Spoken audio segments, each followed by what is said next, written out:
Shalom God Lovers, percaya pagi ini Tuhan menghampiri setiap pribadi lepas pribadi. Mari datang pagi ini memuji memuliakan Tuhan.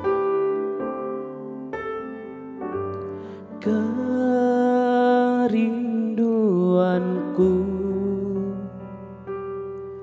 berada dekatmu dan mengejar hadiratmu di sepanjang hidupku. Perlindunganku berada dalam-Mu. Walau badai bergelora, ku rindu menyatakan Kau pujaanku, kekasih jiwaku, sobat yang setia, tak pernah berubah. Kaulah Yesusku, Kau pujaanku, Kau tetap ada saat semua tiada.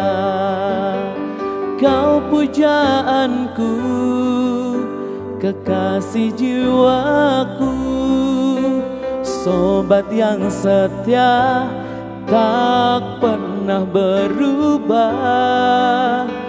Kaulah Yesusku, Kau pujaanku, Kau tetap ada saat semua tiada.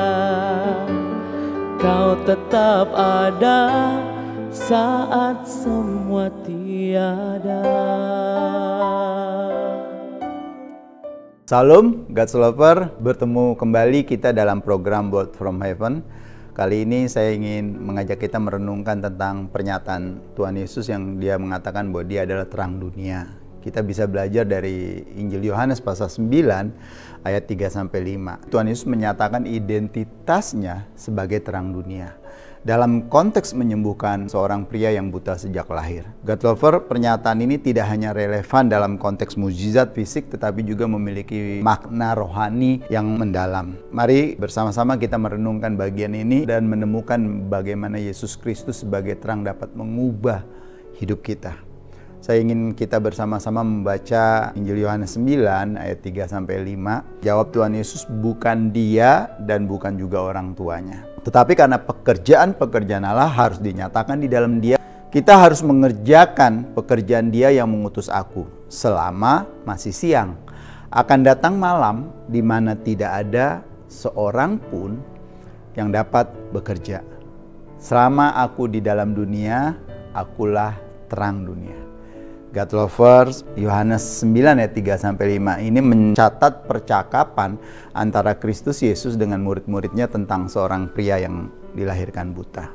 Tuhan Yesus menjelaskan bahwa kebutaan pria tersebut bukanlah akibat dosa dari dirinya atau orang tuanya, tetapi supaya pekerjaan-pekerjaan Tuhan dinyatakan di dalam diri orang itu melalui pemulihan kesembuhan yang dia dapatkan. Beberapa hal dapat kita ambil dari bacaan kita ini. Pertama-tama di sini Tuhan Yesus menegaskan bahwa penderitaan tidak selalu akibat dari dosa pribadi. Ada penyakit, ada masalah, ada penderitaan yang bisa karena dosa, karena Tuhan ingin menegur, tetapi juga tidak selalu akibat dari dosa. Tuhan Yesus menjelaskan bahwa kebutaan pria itu bukanlah akibat dosa pribadinya atau dosa orang tuanya. Terkadang penderitaan terjadi untuk tujuan yang lebih besar yang tidak kita pahami sepenuhnya. God Lover ini mengajarkan kita bahwa dalam penderitaan dan kesulitan ada peluang bagi kuasa dan karya Tuhan untuk dinyatakan. Kita perlu mencari bagaimana Tuhan dapat bekerja melalui situasi sulit apapun yang kita atau orang lain alami. Yang kedua, dari percakapan ini kita bisa melihat bahwa Kristus Yesus menyatakan dirinya adalah terang dunia. Tuhan Yesus menyatakan dirinya sebagai terang dunia yang memberikan penglihatan dan pengertian rohani yang berbeda atau yang lebih baru dibandingkan yang sudah ada yang dialami oleh bangsa Yahudi. Ini mengingatkan kita untuk selalu mencari bimbingan dan terang dari Tuhan Yesus dalam hidup kita. Ketika kita diizinkan masuk ke dalam situasi yang gelap, yang membingungkan, yang kadang-kadang kita tidak mengerti arah harus kemana, carilah Tuhan Yesus di tengah-tengah kegelapan yang kau alami. Yang ketiga, dari bacaan kita ini kita bisa melihat ada urgensi atas kesempatan. Ada kesempatan yang sangat terbatas di mana Tuhan Yesus menyebutkan bahwa akan datang malam di mana tidak ada seorang pun yang dapat bekerja. Ya, kalau malam berbeda dengan masa sekarang, malam pun orang masih ada yang bekerja. Ini mengajarkan kita tentang mendesaknya untuk melakukan kebaikan dan melayani Tuhan saat ini. Karena kesempatan kita terbatas. Ayat bagian lain dari Alkitab mengatakan bahwa selama masih ada kesempatan untuk berbuat baik, marilah kita berbuat baik. Saudara, Kristus Yesus mengingatkan bahwa kita harus mengerjakan pekerjaan-pekerjaan yang diamanatkan kepada kita selama masih ada terang. Tadi di ayat 4 dikatakan. Kita tahu amanat yang paling jelas diperintahkan kepada kita adalah untuk pergi ke segala bangsa untuk menjadikan semua bangsa murid Tuhan. Nah, ada urgensi di sini untuk bekerja dalam terang. Karena akan datang saatnya ketika tidak ada orang yang bisa bekerja lagi. Kristus Yesus juga menyatakan bahwa selama ia ada di dunia, ia adalah terang dunia. Terang ini membawa penglihatan kepada orang buta, baik secara fisik maupun secara rohani. Terang Kristus mengusir kegelapan, membawa harapan, dan memberikan arahan yang jelas.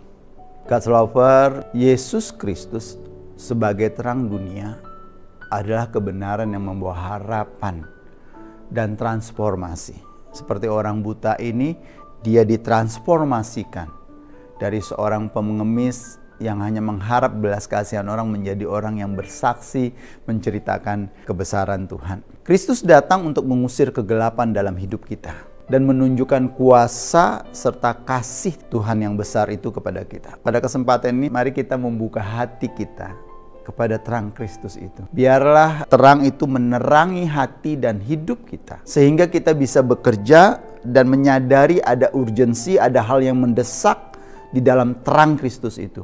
Dan melihat kelemahan kita sebagai kesempatan. Ketika Bapak Ibu mengalami pergumulan, masalah, persoalan, sakit, penyakit, lihatlah itu sebagai kesempatan bagi kita untuk mengizinkan Tuhan berkarya, atau pekerjaan Tuhan, karya Tuhan dinyatakan di dalam hidup kita. Pertanyaannya, apakah kita menggunakan waktu dan kesempatan yang diberikan Tuhan dengan bijaksana? Apakah kita bekerja dengan penuh semangat dan tujuan yang dalam di dalam terang Kristus itu? Apakah Bapak Ibu membiarkan terang Kristus menerangi setiap aspek kehidupan kita, sehingga orang bisa melihat?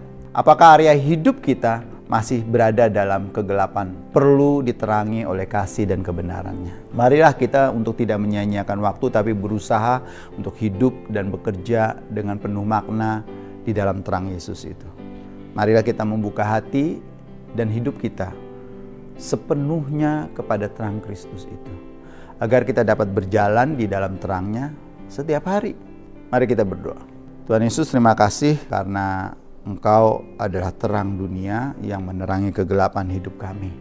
Tolong kami untuk melihat kelemahan dan tantangan sebagai kesempatan bagi pekerjaan-Mu dinyatakan.